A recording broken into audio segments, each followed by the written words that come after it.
Recording भी पहुंच जाए, ठीक है। अब सबसे पहले देखिएगा हमारे पास लोअर लिम्ब का 497 पॉइंट ऑनवर्ड्स हम करने लगे हैं, ठीक है।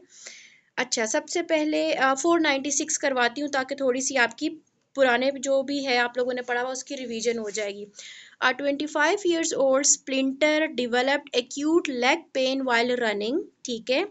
The next day he noticed ecchymosis around the ankle. He can stand on his toes though it hurts. The most likely cause is ruptured plantaris tendon, ठीक है।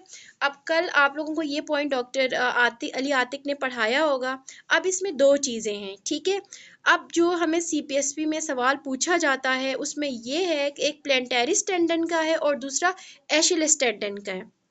जो हमारे पास प्लेंटेरिस टेंडन रप्चर है उसमें यह है कि patient can stand on his toes but it is very painful, clear.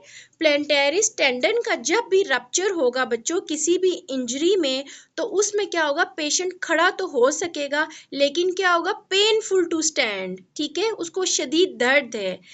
और जो बच्चों दूसरा सिनेरियो आपसे पूछा जाता है वो है एशियलिस टेंडन रप्चर। उसमें यह है कि patient can not even stand on his toes, clear, समझ आई।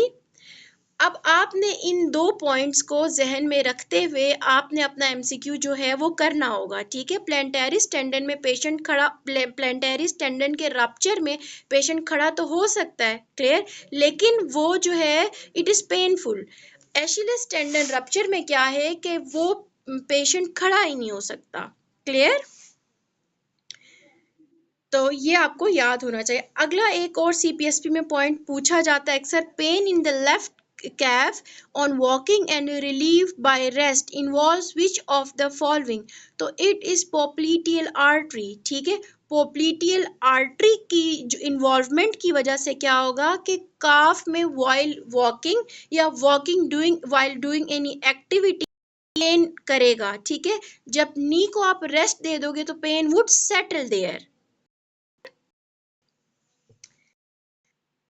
अगला हमारा anterior inferior spine fracture, pelvis avulsion is by which muscle, rectus femoris. अब ये भी हमारे पास दो पॉइंट्स हैं। तो हमारे पास एंटीरियर इंफीरियर स्पाइन का होगा या सॉरी फ्रैक्चर होगा तो कौन सा मसल होगा, और सुपीरियर इलियक स्पाइन का फ्रैक्चर तो हमारा कौन सा जो है मसल रप्चर होगा, ये हमने याद रखना है। पहले से सुपीरियर इलियक स्पाइन का जब भी फ्रैक्चर होगा तो पेल्विक एवल्जन होगी, किस मसल की वजह से, सार्टोरियस, क्लियर। जब आपसे उन्होंने सुपीरियर का पूछा है तो सार्टोरियस, और जब इंफीरियर का मेंशन होगा, इंफीरियर का पूछेंगे तो that is rectus femoris muscle, clear, याद हो गया। अब ये पॉइंट पर में भी तरह पूछे तो याद होने चाहिए। अगला हमारे पास है avulsion of lesser trochanter of femur, muscle damage is psoas major, ठीक है। जब भी हमारे पास फीमर का जो लेसर ट्रोकेंटर है उसकी फ्रैक्चर होगी तो उस वजह से कौन सा मसल डैमेज होगा, this is psoas major, clear. Psoas major muscle की जो है वो इंजरी हो जाएगी, क्लियर। ओके जी, आगे मूव करें। हमारे पास है after road traffic accident unable to flex both her leg and thigh, तो the muscle affected is sartorius. अब इस तरह के सवाल जो है हमारे पास तीन आते हैं, ठीक है, वीडियोज आते हैं जिसमें हमने इनको करना है। सबसे पहले इस सवाल को करने के लिए आपको हम जो लेग के मसल्स हैं और कंपार्टमेंट का पता होना चाहिए, ठीक है। देखिएगा क्वाड्रिसेप्स फेमोरिस, ठीक है, muscle anterior compartment of the thigh, जबकि hamstring muscles these are the muscles of the thigh, clear। अब सबसे पहले quadriceps femoris muscle which makes the anterior compartment of the thigh, ठीक है। अब ये जो हमारे पास compartments of the thigh हैं anterior lateral, ठीक है, ये हमने खुद से बनाए हुए अपनी लर्निंग, क्लियर। कोई हमारे ये हमारी लर्निंग के लिए डिमार्केशंस हैं कि ये एंटीरियर कंपार्टमेंट है, ये लेटरल कंपार्टमेंट, पोस्टीरियर कंपार्टमेंट है। अब देखिएगा सबसे पहले जो एंटीरियर ऑफ द थाई है उसके अंदर हमारे पास 4 मसल्स आती हैं, ठीक है। वो कौन सी हैं? सबसे पहले हमारे पास है rectus femoris, vastus lateralis, vastus medialis and vastus inferius. Clear? These 4 muscles of the thigh, these basically make the compartment, ठीक है। जब आपको पता है इंटीरियर के कौन से हैं, पोस्टीरियर के मसल्स हैं, लेटरली कौन से मसल्स मौजूद होते हैं, only then you will be able to solve clinical scenarios, ठीक है। नीचे जाके 3 क्लिनिकल सिनेरियो आपके पेपर में पूछे जाते हैं। क्लियर?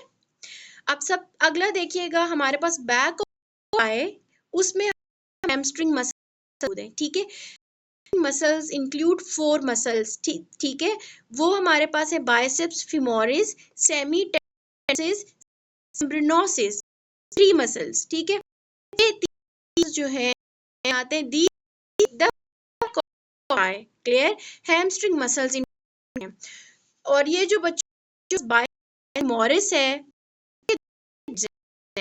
और नर्व्स भी ड्यूअल।